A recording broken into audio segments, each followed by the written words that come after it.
Good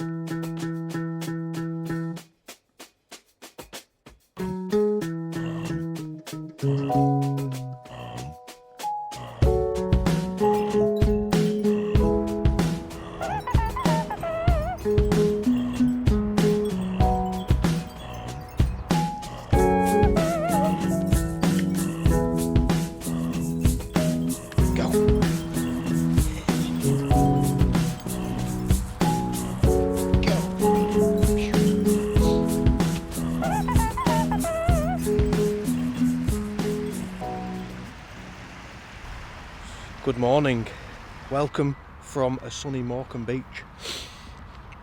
I thought I'd come out here and give Jazzy a bit of a run on the beach. She loves it on the beach. She's just over here, over there, just chilling, sniffing. The tide's coming in and we've got a little bit of sunrise behind us. I've dropped the kiddies off at school. I thought I'd come out here and do a little video, do a little personal video. Something that I don't really include much on the channel. I try not to talk too much because a lot of YouTube advice is to make it short and snappy and keep the viewer's attention, and I've kind of followed that advice and got rid of the personality on my channel, my personality, and I want to try and bring that back because I want it to be more than just a Land Rover fixing channel. I want it to be more of a vlog style, and to do that I need to introduce a bit more of my personality, tell you who I am and where I live and what I'm all about. And I think YouTube is very confusing in that side of things. A lot of advice that big YouTubers give you is to make it short, make it snappy. You know, they tell you to be consistent, then they tell you not to post. It's just, there's so much confusing, conflicting advice out there, and I just think, is it all real? Is it all right? I'm not going to follow that advice. I'm going to do my own thing because it's called YouTube and it's all about you. So this is about me. So if you don't know me, my name is Dan. I live in a seaside town called Morecambe.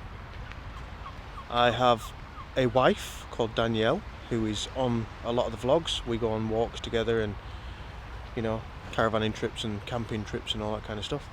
I have two children, two little girls, Ada and Sophia.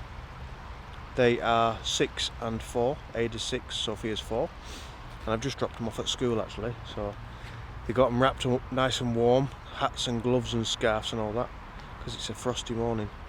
I dropped them off at school and I thought I'd come on the beach and give Jazzy a bit of a wander and waffle to the camera.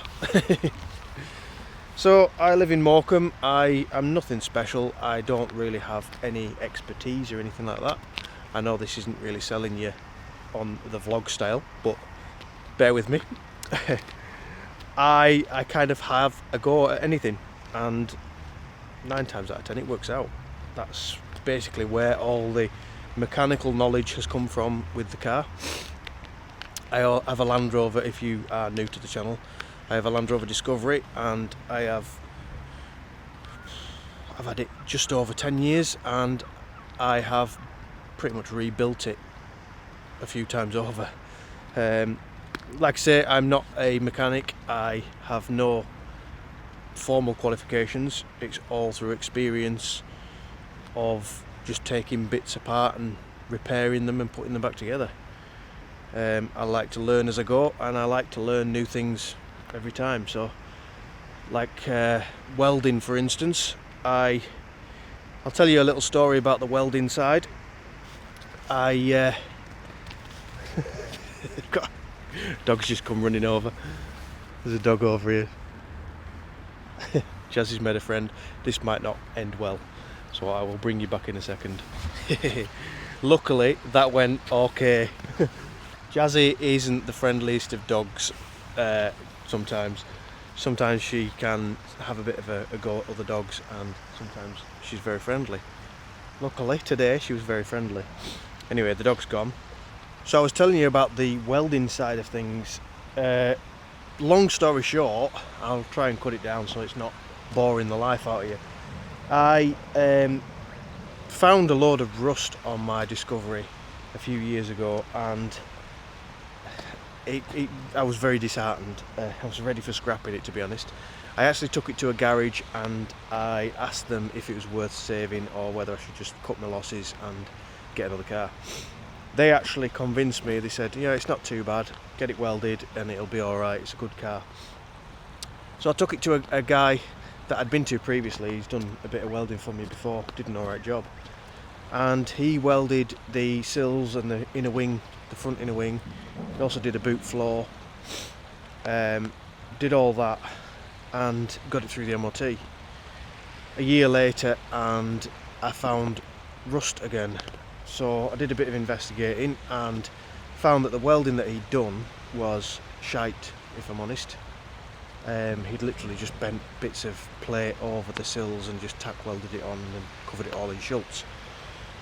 So disheartened again, I decided to take up welding. I did a deal with a friend of my dad's with he had a welder that he wasn't using. So basically I did a job for a welder and I practiced and learned how to weld. Just got loads of scrap pieces of metal and just practiced till my welds looked alright and were strong enough. And then I just decided to start stripping the Land Rover down and fixing it properly. And that's what I've been doing ever since. It kind of escalated into a suspension lift and jacked up big wheels, all that kind of stuff. And now we're a few years later and the car is where it is, and I think it looks great. So anyway, I won't bore you too much, but this is kind of the type of videos that I want to try and produce. More of a vlog style, telling you some stories and bringing you along on some of the adventures that we go on. If you'd enjoy these videos, then please let me know in the comments. If you are bored shitless, please tell me as well, and I will try and accommodate some better videos. But ultimately it is about me, and it's called YouTube, innit? So it's about me, it's my channel, and this is me.